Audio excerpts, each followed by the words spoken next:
السلام عليكم ورحمة الله وبركاته في فيديو جديد من فيديوهاتنا. آه مبدئيا أحب أشكر جدا التعليقات اللي جات لي كلها، زي اللي هتظهر قدامكم دلوقتي. طيب، لما جيت سألت وقلت انتوا مثلا عايزيني أقدم ايه في الفيديو اللي جاي، اكتشفت ان اكتر حاجة مطلوبة اللي هي السمان. هي اصلا مالكش غيرها عامة، اللي هي السمان. تمام. طيب، طبعا انتوا محددوش السمان، بس بما ان انا كنت بتكلم على دراسة الجدوى فانا هتكلم على دراسة الجدوى برضو في السمان. طيب، بالنسبة لدراسة الجدوى للسمان طبعا تختلف ما بين نوع واخر.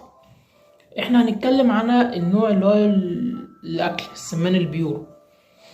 السمان البيور حاليا قبل اي حاجة هو بيتباع في الاسواق ب75 جنيه الجوز، وفي ناس بتبيعه ب70. انت لما بتيجي تبيعه جملة بتبيعه ب65 عامة. تمام. طيب، انا بكلمكم بقول لكم الحوار ده عشان بس واحنا بنبدأ في الموضوع تكونوا فاهمين الدنيا تبقى تبقى ماشية ازاي. طيب، خلينا نتكلم في هنعمل دراسة جدوى على كام جزء. احنا هنعمل على 50 جزء فقط. نعمل على 50 جزء فقط. طيب، 50 جزء في السمان تسمين دول حاجة قليلة جدا. ممكن تعملهم اصلا في حتة متر، في سلاكة متر دورين مثلا، هتعملها وهتبقى الدنيا مرتاحة جدا.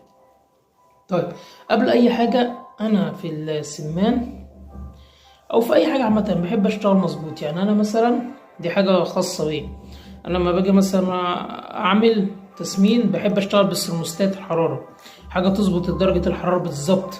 اول مثلا 3 ايام تبقى على 31، تاني 3 ايام تبقى على 30، تالت 3 ايام تبقى على 29، رابع 3 ايام تبقى على 28، وهكذا. فاهمين قصدي؟ طيب، بحب مش مظبوط يعني من الاخر. المهم، فدي حرية شخصية، شوف انتوا عايزين ايه تعملوا ايه وانا معاكم. تمام. طيب، خلينا ندخل. 50 جوز انت هتجيبهم. الجوز في البيور عامل 10 جنيه، الكتكوت عامل 5 جنيه في البيور، ده لو هتاخدوا جملة. طيب، 50 جوز هتبقى عاملة 500 جنيه.